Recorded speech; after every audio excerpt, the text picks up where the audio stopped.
সংসদে আপনার সভাপতিত্বেই একটি বিল সংশোধনী সহ পাশ হয়ে গেল, জুলাই গণঅভ্যুত্থান স্মৃতি জাদুঘর বিল 2026।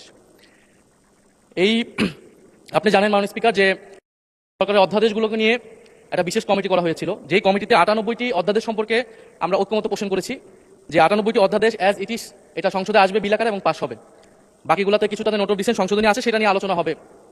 মাননীয় স্পিকার, এই জুলাই গণঅভ্যুত্থান স্মৃতি জাদুঘর বিল 2026 সেটা কিন্তু সেই 98টি অধ্যাদেশের একটি, যেটা নিয়ে সবাই ঐক্যমত ছিল, সরকারি দল বিরোধী দল, যে এই বিলটা যেভাবে অন্তর্বর্তী সরকারের সময় রচিত হয়েছে, গৃহীত হয়েছে, সেভাবে এটা পাশ হবে।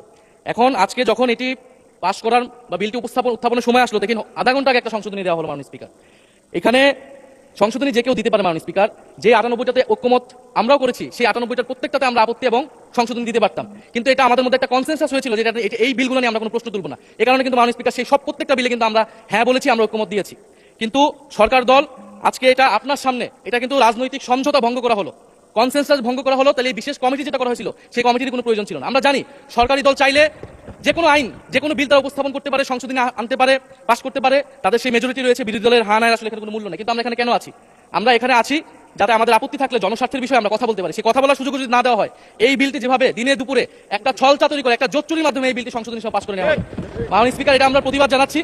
এবং যে সংশোধনী, স্পেসিফিক সংশোধনী নিয়ে যদি আমি একটু বলি 2 মিনিট, যেখানে 2টি সংশোধনী, বিশেষ সংশোধনী এনেছেন একজন মাননীয় সংসদ সদস্য, যেখানে তিনি প্রস্তাব করেছেন যে সংস্কৃতি বিষয়ক মন্ত্রণালয়ের দায়িত্বে নিয়োজিত মন্ত্রী বা প্রতিমন্ত্রী এই জাদুঘরের যে পরিচালনা পর্ষদের সভাপতি হবেন। আগের সংশোধনীর আগের বিলটিতে ছিল যে একজন বিশেষজ্ঞ, সরকার কর্তৃক নিয়োজিত একজন বিশেষজ্ঞ সেটার প্রধান হবেন। এখানে কিন্তু সরকারই নিয়োগ দিবেন, কিন্তু সংস্কৃতি মন্ত্রণালয়ের অধীনে অনেকগুলো প্রতিষ্ঠান আছে, শিল্পকলা আছে, নজরুল একাডেমি আছে, বাংলা একাডেমি আছে, জাতীয় জাদুঘর আছে।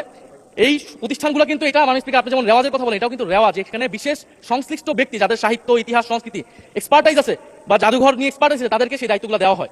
সেই ধারাবাহিকতাতেই জুলাই গণঅভ্যুত্থান স্মৃতি জাদুঘর, এটা কিন্তু কোনো শাখা জাদুঘর না, এটা একটা স্বতন্ত্র, একটা বিশেষায়িত জাদুঘর।